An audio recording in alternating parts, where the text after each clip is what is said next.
Espiritismo sem mistério. Olá, estamos iniciando o programa Espiritismo Sem Mistério, estudando o Livro dos Espíritos e a cada dia, a cada programa novo, uma descoberta nova, uma pergunta diferente. Kardec sempre lançando perguntas interessantes para os espíritos. Quem diria, hein, que nós já estaríamos aqui, ó. Vamos entrar na pergunta, deixa eu dar uma olhadinha, 766. Já passamos a metade do Livro dos Espíritos, tem tantas coisas que nós pudemos aprender com esta bela obra. Se você não conhece, não deixe de ver os programas anteriores, não deixe de assistir, porque tem muita matéria, muitas coisas que vão enriquecer e vão te ajudar bastante. O Livro dos Espíritos é um guia de vida, um guia que nós aproveitaremos aqui para as nossas questões no nosso dia a dia, mas também para as nossas questões no plano espiritual, porque todos nós partiremos e levaremos conosco todo esse conhecimento. E é realmente o verdadeiro compêndio sobre a espiritualidade. Então, se você quiser entender um pouco mais as leis espirituais, tudo que se passa entre encarnados e desencarnados, é uma obra belíssima. E hoje estaremos iniciando então mais uma parte das leis morais. Uma nova lei moral, lei de sociedade. Lei de sociedade é uma lei moral? Pois é, daqui a pouquinho você vai entender tudo isso. Eu sou Solange Sauan Godoy, junto com o nosso querido André Luiz Ruiz. Como vai, André? Olá, Solange. Olá, queridas irmãs. Com muito prazer, voltamos ao estudo do Livro dos Espíritos. Estudo esse que já vem se desenrolando há quase 10 anos. Nossos primeiros programas aconteceram em 2016 e estamos já agora passando bem da metade, estamos nos aproximando já do final, porque estaremos na pergunta 766 de um universo de 1019 ou 1018 questões, ou seja, 2/3 praticamente do livro já foram trabalhados ao longo destes anos e você poderá ter acesso a todos estes programas, seja na TV Mundo Maior, que tem talvez armazenados em seus arquivos, seja na TV Alvorada Espírita, no nosso canal, que também tem todos os programas lá disponibilizados para você assistir. Agora, como a Solange falou, nós vamos iniciar um novo capítulo com uma nova lei moral. A terceira parte do Livro dos Espíritos é a chamada Leis Morais. E essas leis morais vão nos ensinar coisas muito importantes. E por que é importante isso? Porque a terceira parte do Livro dos Espíritos, depois ela é ampliada por Kardec naquilo que nós conhecemos como o Evangelho segundo o Espiritismo. O Evangelho segundo o Espiritismo é a amplificação, com mais detalhes, de todos esses princípios morais que estão nessa terceira parte do Livro dos Espíritos. Muita gente não sabe disso. Como também a primeira parte do Livro dos Espíritos é aquela que Kardec vai tratar das causas primeiras, Deus, etc., etc., que é a amplificação, que é ampliada depois em uma outra obra básica. Como também a segunda parte, a vida espírita, o mundo dos espíritos, é ampliada no Livro dos Médiuns. O contato dos homens com o mundo invisível, dos espíritos com os homens, é assim que funciona. E na parte quarta do Livro dos Espíritos, que são as esperanças e consolações, Kardec amplia essa parte 4 no livro O Céu e o Inferno, a justiça divina segundo o Espiritismo. Já a primeira parte do Livro dos Espíritos vai na Gênese, amplificada por Kardec nessa obra que foi a última que Kardec publica em vida, a Gênese ou os Milagres segundo o Espiritismo, as predições e os milagres segundo o Espiritismo. Então você vê que há uma confluência de lógica em todo o trabalho coordenado por Kardec sob a direção direta do Espírito de Verdade, que nós conhecemos como sendo o do próprio Cristo. Portanto, nós vamos dar início a uma outra lei, a lei de sociedade, como a Solange já explicou, e para nós temos aí o primeiro slide para você fazer uma ideia de como essa sociedade vai estar representada por diversos setores naquilo que Kardec vai perguntar na sequência. Vamos lá? Aí temos o que, Solange? Temos a união, o aglomerado de pessoas representando a sociedade. Quando você sai à rua todos os dias, você vai trabalhar, você pega o seu ônibus, você pega o seu carro, você caminha na cidade, você vê uma multidão de pessoas todas ali agrupadas, e cada uma com os seus interesses, cada uma correndo atrás, né, da sua vida. Então nós vemos aí as pessoas vivendo em sociedade.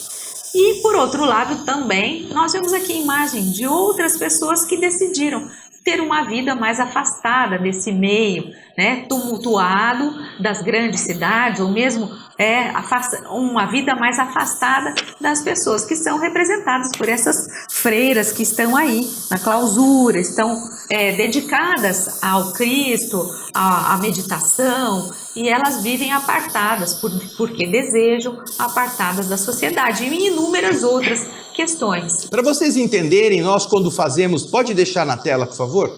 Quando nós fazemos a escolha dessas imagens, nós levamos em consideração os diversos subtítulos que neste capítulo serão tratados. Nós teremos 4 subtítulos. Necessidade da vida social. Ali nós estamos vendo todo mundo andando em uma imagem de bastante gente indo fazer suas coisas. Depois vamos ter o quê? A vida de isolamento. As nossas irmãs carmelitas dos pés descalços que vivem apartadas da sociedade por escolha. Depois vamos ter o voto de silêncio, que é aquela boca com o zíper, a pessoa se recusa a falar. E por fim vamos ter os laços de família, que são aqueles 4 que estão ali pulando na areia do mar, a família reunida. Então nós estamos representando nessas imagens os diversos subtítulos que vão ser abordados aqui neste capítulo da Lei de Sociedade, cuja primeira pergunta, Kardec sempre coloca essa indagação aos espíritos. A Solange vai ler para nós aí na sequência do slide 2. Pergunta 766. A vida social está na natureza? Ou seja, a vida em sociedade, o homem que está ligado um ao outro, isso faz parte da lei natural? É uma necessidade da natureza que o homem viva socialmente? Quando falamos socialmente, não quer dizer em castas ou em estratificações de mais ricos, menos ricos. Não. Estar vivendo em sociedade é em comunidade, em uma convivência e não sozinho. Ele quer saber se isso é uma lei da natureza. Vamos ver a resposta? Certamente. Deus fez o homem para viver em sociedade. Deus não deu inutilmente ao homem a palavra e todas as outras faculdades necessárias à vida de relação. Ou seja, nós falamos, nós temos a convivência, nós temos a possibilidade de nos ajudar. Será que isso tudo foi inútil? Porque uma pessoa que vive sozinha não precisa falar. Eu só conheço uma pessoa que fala sozinha, que é o nosso produtor. Ele fica conversando com o computador. O que será que eu vou fazer? Ele fala sozinho, mas ainda assim fala com o computador. Mas por quê? Porque é do impulso do ser humano falar com alguém, né? Então, por que Deus daria a fala se não fosse útil? Se nós não precisássemos nos relacionar, não é mesmo? Tanto a fala quanto outras potencialidades da nossa expressividade emocional. Quando nós vemos lá na Gênesis que Deus achou o homem muito solitário, muito tristonho, porque ele fez o homem à sua imagem e semelhança, mas ele estava lá no Éden sem nenhuma companheira, ele então faz, segundo a história da Bíblia, ele tira uma costela e faz uma companheira. E aí eles começam a vivenciar experiências comuns. Então, é da natureza que o homem tenha relações com outros seres, porque isso é importante para o seu próprio desenvolvimento. Solange. E se nós pararmos para pensar, sim, até entre os animais, não é verdade? Nós temos os animais, eles vivem em grupos, em sociedades, vamos dizer assim, sociedades, né, mais atrasadas, mas ali existem grupos que caminham, andam em manadas, em grupos, as aves voam em conjunto. Isso já vem, desde o reino animal, já vem essa ligação de estarem juntos. E no reino hominal, aqui, o homem precisa desse contato de uns com os outros, justamente porque o homem está aqui para se desenvolver, para aprender, para evoluir. E quando vocês têm outras pessoas, você desenvolve as suas habilidades ao contato com outras pessoas. Então, por isso que os espíritos dizem para nós que certamente o homem foi feito para viver em sociedade. E agora a gente vai na sequência. O isolamento absoluto é contrário à lei natural? Bom, na pergunta anterior a gente viu que os espíritos respondem que a lei natural, a sociedade é uma lei da natureza. E agora ele pergunta, e esse isolamento seria então uma contrariedade a essa lei? Ou seja, viver isolado é fraudar ou é infringir essa necessária lei da natureza, que é da convivência? Olha só que pergunta astuta que Kardec faz aos espíritos. Vamos ver o que eles respondem? Sim, visto que os homens procuram a sociedade por instinto e que devem concorrer para o progresso, ajudando-se mutuamente.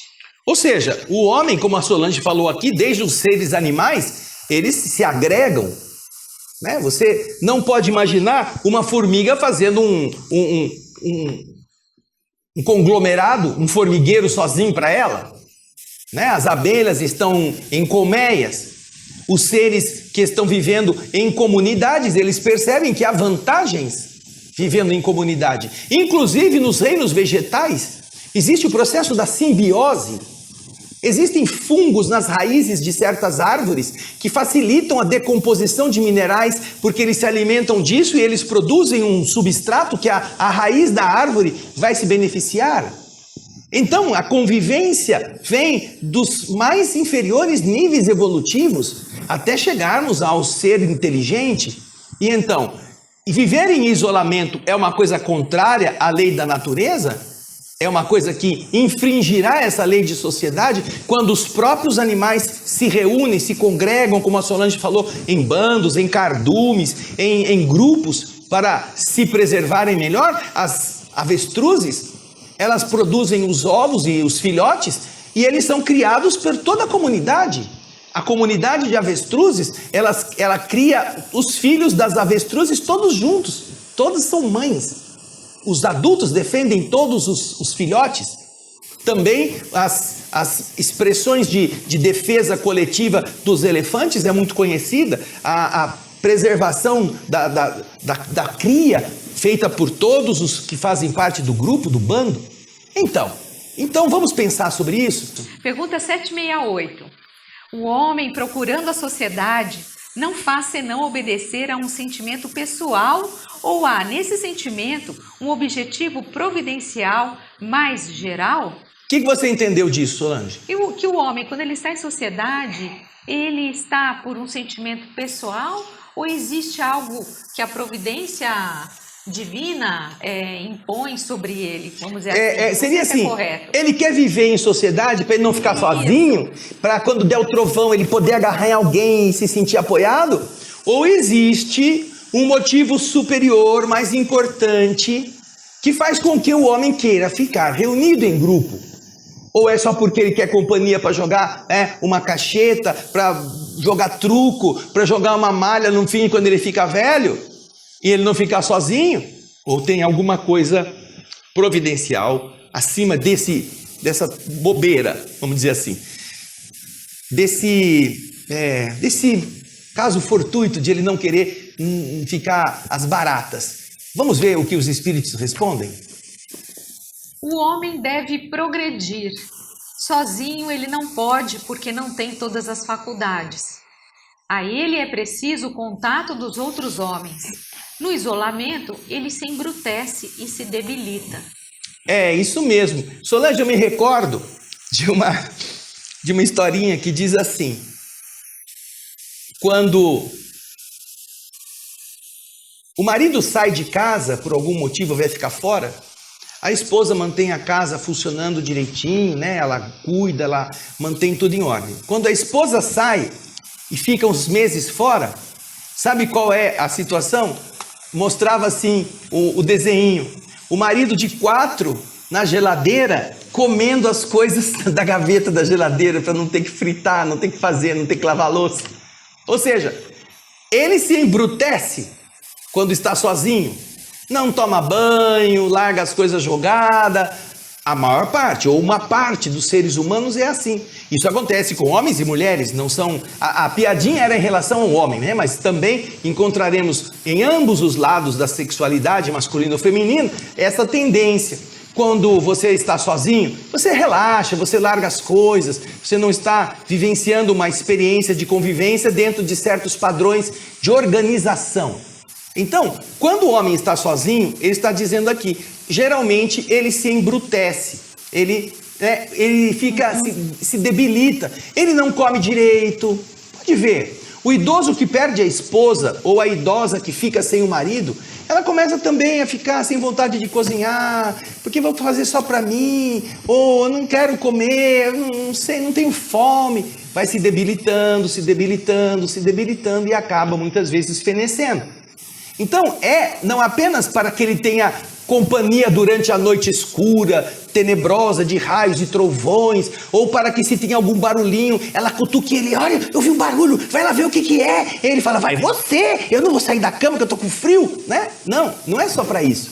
É porque existe a necessidade de todos nós nos entreajudarmos. Nós vamos aprender com o outro vai aprender conosco, vai haver uma simbiose em que dessa união as duas partes se tornam melhores, né, Solange? É isso mesmo. Essa frase para mim, que os espíritos colocam, que o homem deve progredir. O que significa isso? Vamos pensar nisso na prática. Porque quando nós reencarnamos, nós precisamos o quê? Desenvolver nosso lado material, quer dizer, nosso lado moral e o nosso lado intelectual. Como que a gente desenvolve o nosso lado moral, que é o desenvolvimento de nós sermos mais amorosos, mais pacientes, mais humildes? Quer dizer, tem todas essas questões morais que nós, na verdade, só vamos conseguir desenvolver isso em contato com os outros. Não tem outra maneira. Você precisa ter contato com as pessoas para desenvolver a sua paciência, para desenvolver a sua benevolência ou qualidades, né? E até mesmo para você descobrir e vigiar os seus defeitos. Então, na questão moral, nós precisamos desse contato.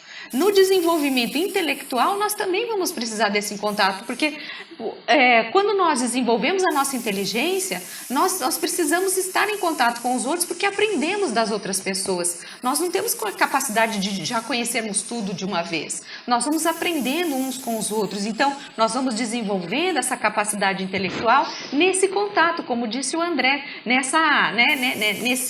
nessa simbiose com outras pessoas. Então, o progredir aqui que os espíritos estão nos dizendo envolve essas questões, o aprimoramento moral, o aprimoramento intelectual, e a partir daí nós conseguimos alcançar o progresso. Por isso essa importância de estarmos em sociedade, de estarmos em contato uns com os outros.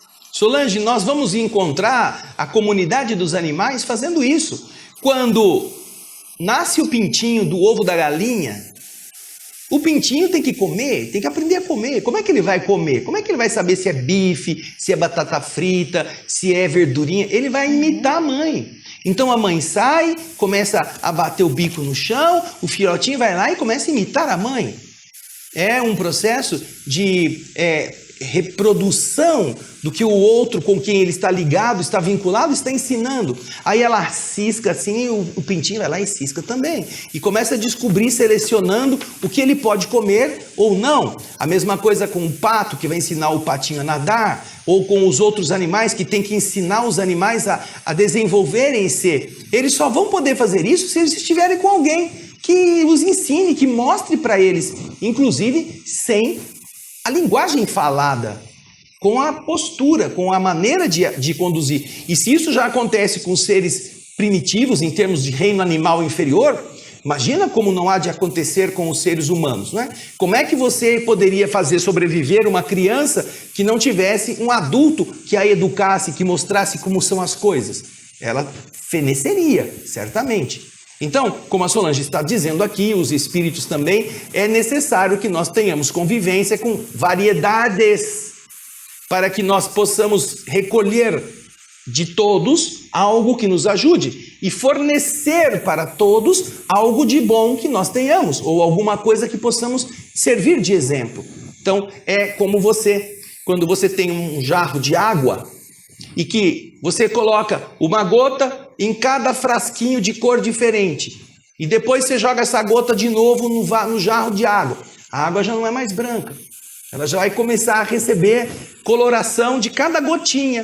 É assim que nós vamos nos enriquecendo também, vamos recebendo colorações da convivência e aprendendo caminhos que serão nortes, serão rumos, serão bússolas para a nossa caminhada, o nosso crescimento. Por isso que é importante viver em comunidade. Senão, se uma criança vivesse sem ninguém falar com ela, ela não aprenderia a falar.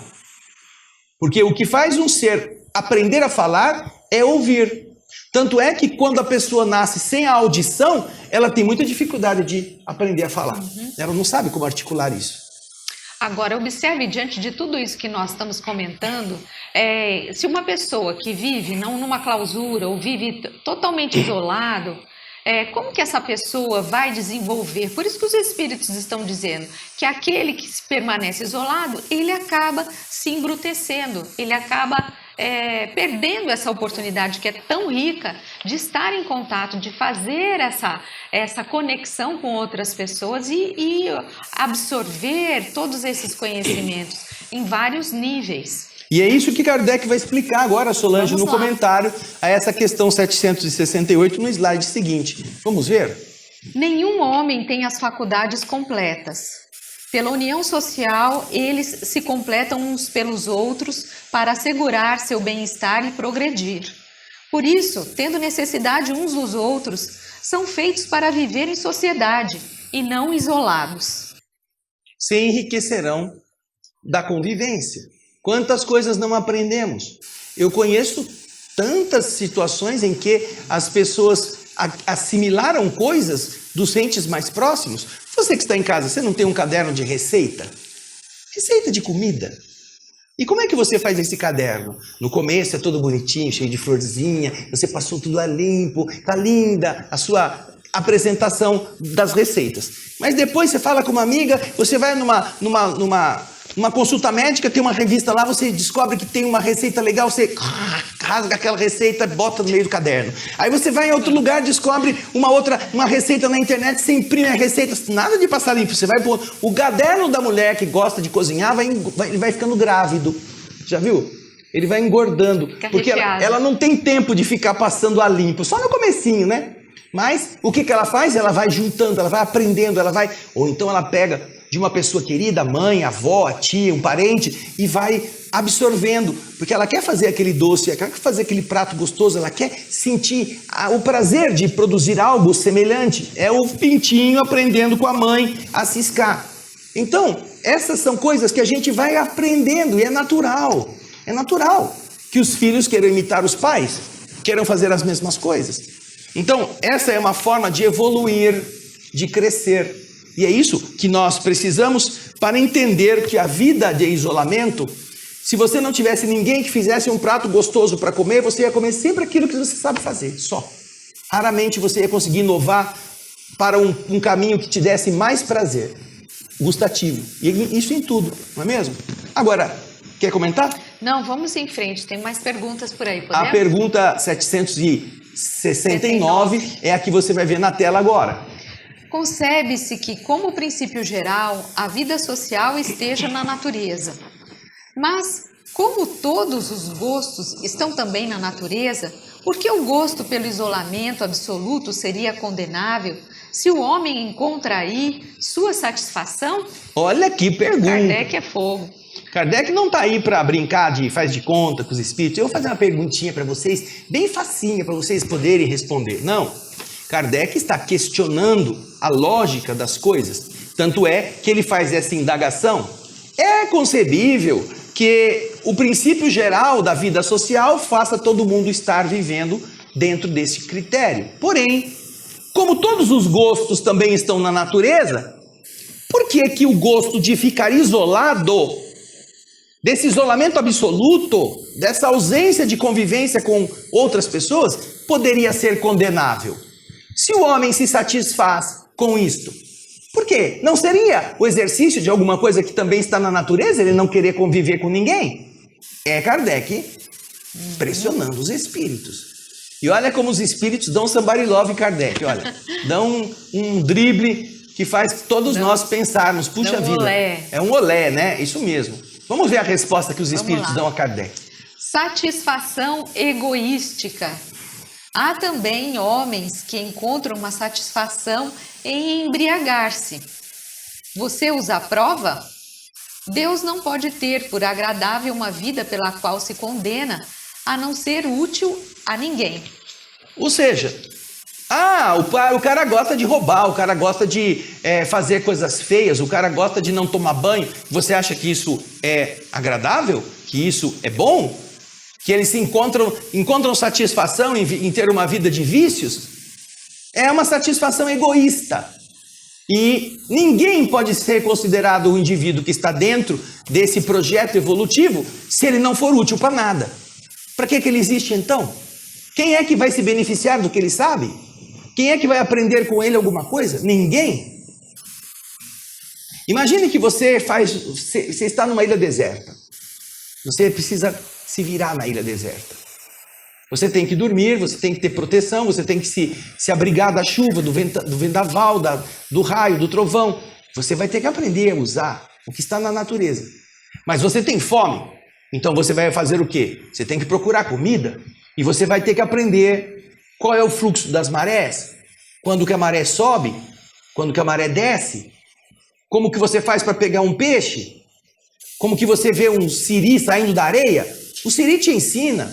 O peixe te ensina, a maré te ensina, o vento te ensina. E isso faz parte do seu crescimento. E você está sozinho. Agora imagina, você vai ser útil para quem? Você aprendeu a sobreviver comendo coco, bebendo água de coco, se enfronhando na floresta, mas você vai sofrer bastante. Porém, você não será útil para ninguém. Ninguém vai ensinar, vai aprender com você. E essa vida de isolamento é inútil. Agora, naturalmente tem pessoas que gostam disso, como tem pessoas que gostam de usar droga. Mas você acha que isso é bom? Você acha que isso é uma sociedade adequada? A sociedade dos bebuns, dos drogados? É o que os espíritos perguntam a Kardec, não é mesmo, Solange? É isso mesmo. Nós vemos também que um dos objetivos da encarnação, além da evolução moral, intelectual, é a nossa contribuição, que nós poderemos fazer, cada um de nós, a benefício dessa obra geral que é o mundo. Então, o que nós temos a oferecer de nós para que as coisas evoluam, para que as pessoas evoluam? É sair de nós mesmos para fazermos algo de bom. Essa também é uma das características da nossa reencarnação, é uma das finalidades da nossa reencarnação. Então, quando nós nos isolamos, como disse o André, com o que nós estaremos contribuindo para que as coisas no mundo sejam melhores? Isso é algo que a gente precisa, acho que, estar sempre atento.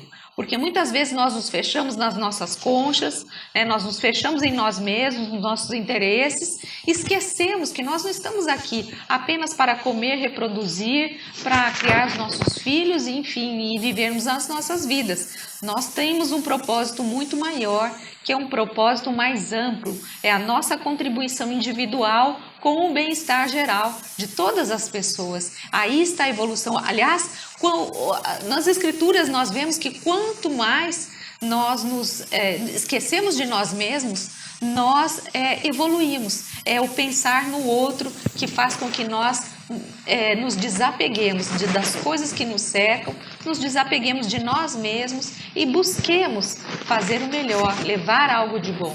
Eu acho que isso é muito importante. É o egoísmo que deve ser combatido. E a satisfação do ególatra não ajuda os demais.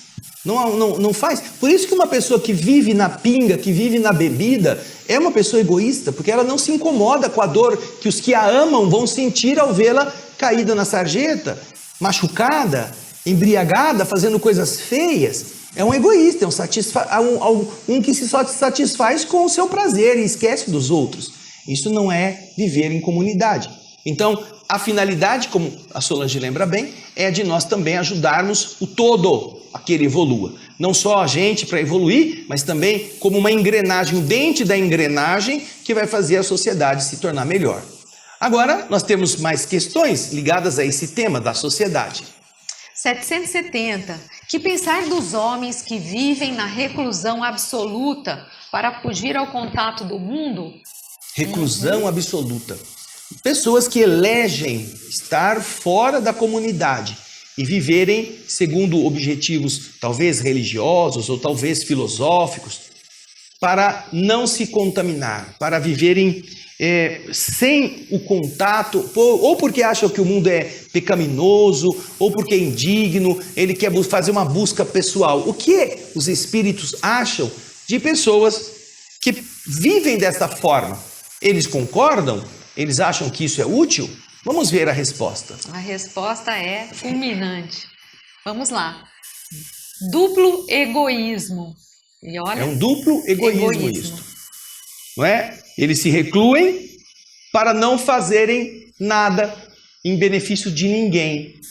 Eles estão apenas pensando neles.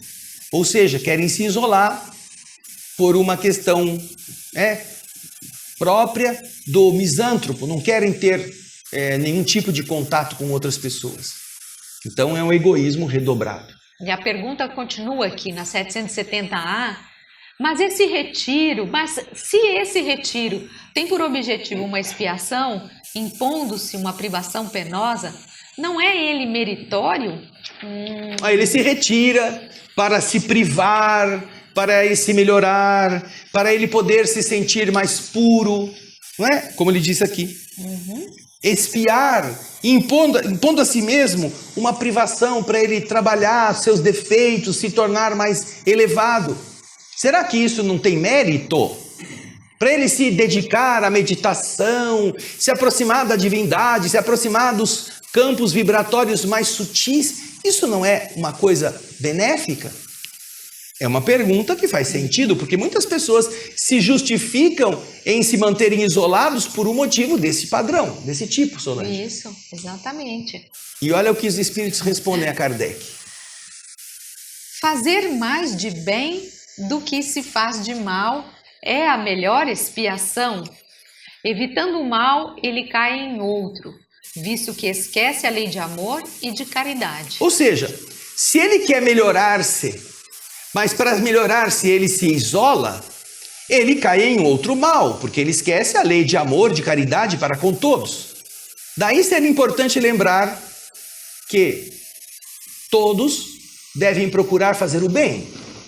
É o caminho do bem em favor dos demais que faz com que a gente evolua, que a gente cresça. A melhor expiação é você ter que conviver com pessoas difíceis para desenvolver sua paciência. É você poder se esforçar para educar alguém que é às vezes teimoso ou não tem conhecimento nenhum. Você se esforçar para que outros melhorem, essa é a expiação que te melhora. Agora, você não ter trabalho nenhum, você fica apenas no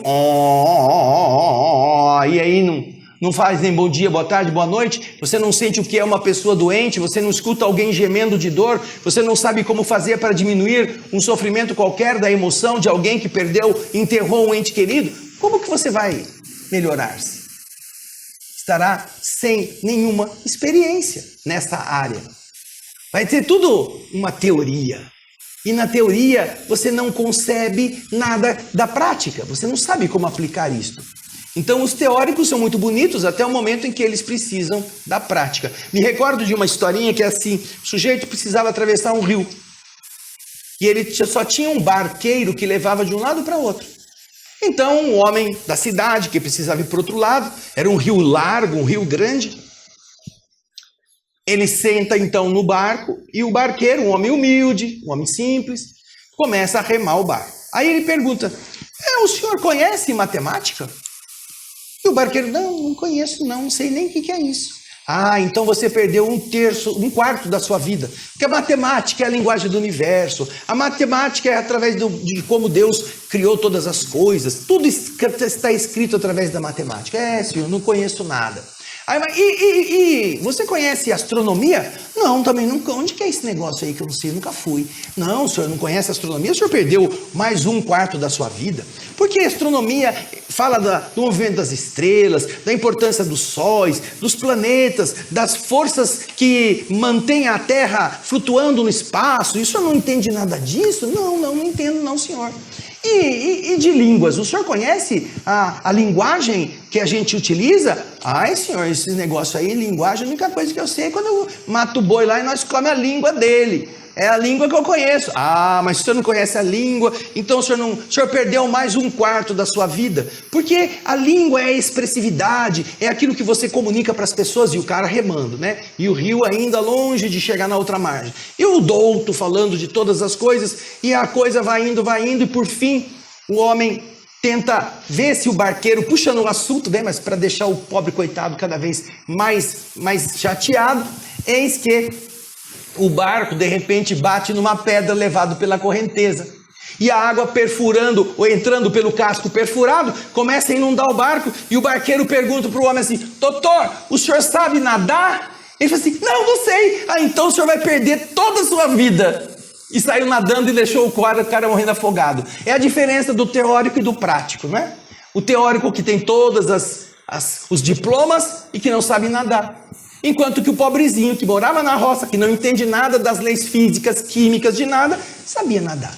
E na hora do vamos ver, é mais importante saber nadar do que ter diploma. Então, essas são coisas que nós precisamos aprimorar em nós. E é isso, que fazer o bem é o melhor modo de exercitar as nossas virtudes, a nossa expiação, porque isso nos transforma. Solange.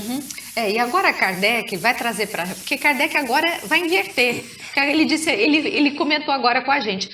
Se você permanecer recluso, né, existe alguma finalidade, algo de útil nisso e tal. Tudo isso que a gente vem falando. Agora Kardec vai fazer a pergunta ao contrário. 771.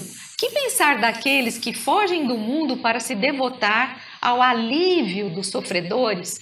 Ou seja, você vai deixar de usufruir de várias coisas do mundo, mas você vai se devotar. Não é para você ficar recluso num local lá na montanha, não. Você vai se devotar ao alívio de pessoas que estão sofrendo. O que nós devemos pensar de uma atitude como essa? Você vai se devotar na sua solitude a produzir, vamos supor, remédios de plantas para levar para a comunidade. Para alguém ir lá buscar onde você está produzindo. Você vai se devotar a descobrir técnicas que possam ajudar a transferir um fluxo de água para aquela região insalubre. Esses estão se isolando, mas eles estão se isolando a benefício de alguém. Será que isso não é uma expiação, fazendo o bem, sofrendo para fazer este bem, que é o que os espíritos responderam na questão anterior? Então Kardec quer saber, os indivíduos que se isolam nessas condições para se devotar ao alívio dos sofredores, os que se isolam em laboratórios para fazer pesquisas e descobrir a cura de doenças, eles não conversam com ninguém, eles não têm vontade de sair para festa nenhuma, eles estão lá devotados a aprender o mecanismo da doença. Será que isso não tem valor?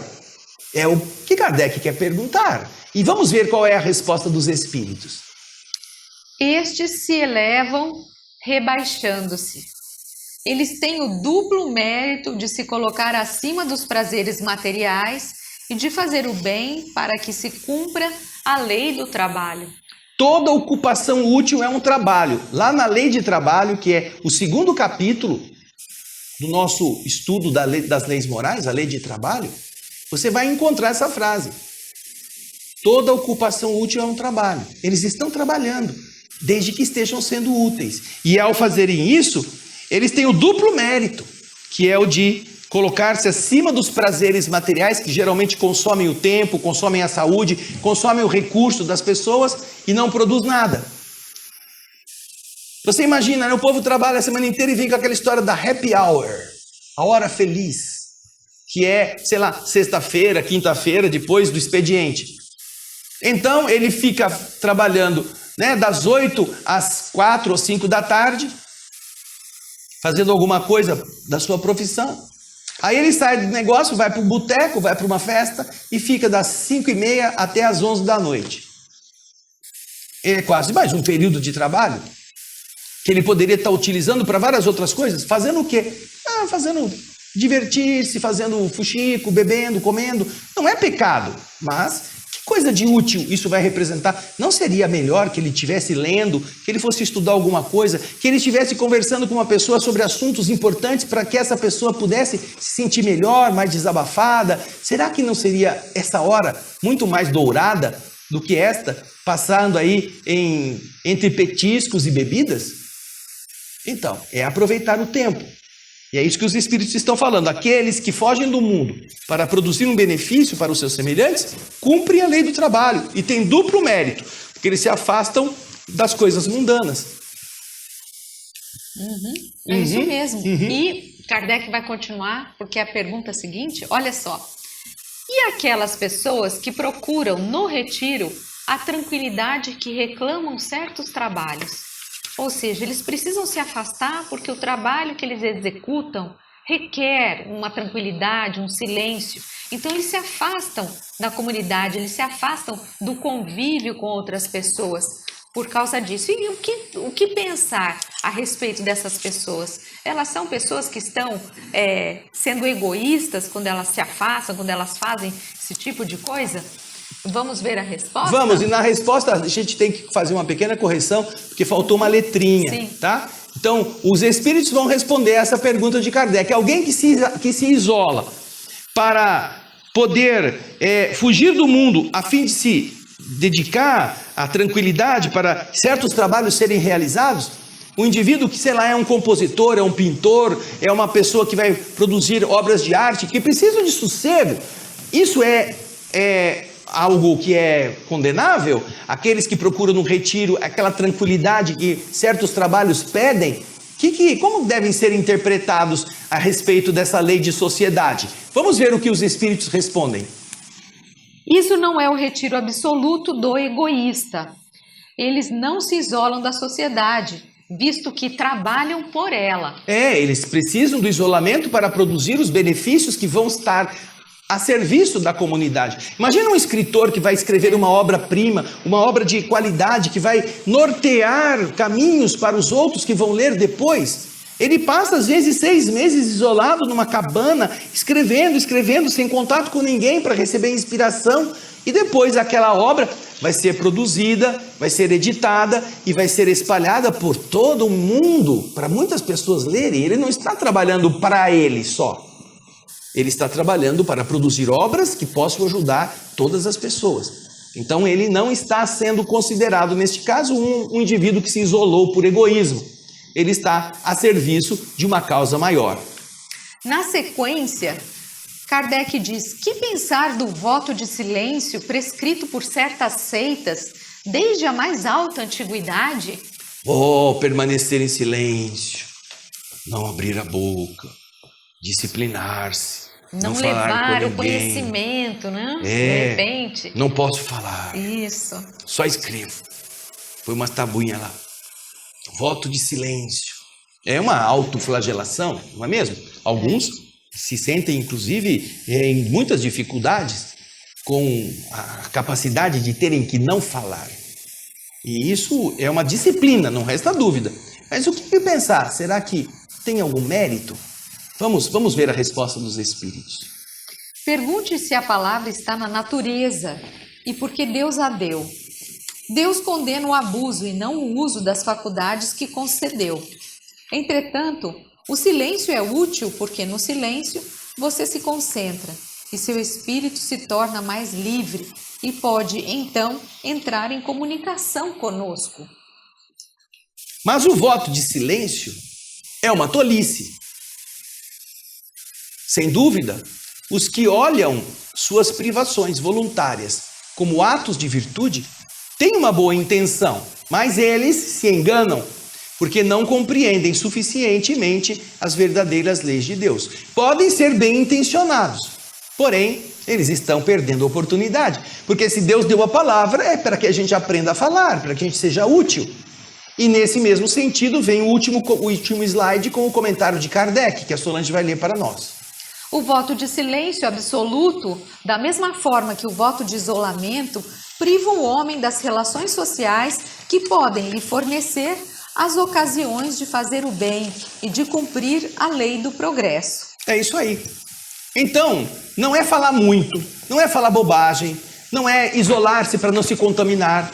É você ser útil com aquelas faculdades que Deus nos deu para justamente podermos trabalhar em favor de todos. Não é, Solange? É isso mesmo, lembrando aí da lei de sociedade. Fomos feitos para estarmos em contato uns com os outros e é através desse contato que nós vamos evoluir. Não devemos nos omitir, não devemos ficar embutidos, fechados, não. Isso é uma postura muitas vezes cômoda da nossa parte. É porque a gente não quer enfrentar esses embates do dia a dia. Não, ao contrário, vamos estar em contato com as pessoas e vamos aprender a lidar com elas e a lidar com os nossos sentimentos, com as nossas emoções. E assim nós vamos evoluindo a cada passo. É isso aí. É isso mesmo. Obrigado, queridas irmãs, queridos irmãos. Nossa lei de sociedade vai nos unir sempre. né? O Espiritismo Sem Mistério abraça você e convida você para continuarmos esse tema no próximo programa, ok? Isso mesmo, até o próximo Espiritismo Sem Mistério. Tchau, gente. Beijo.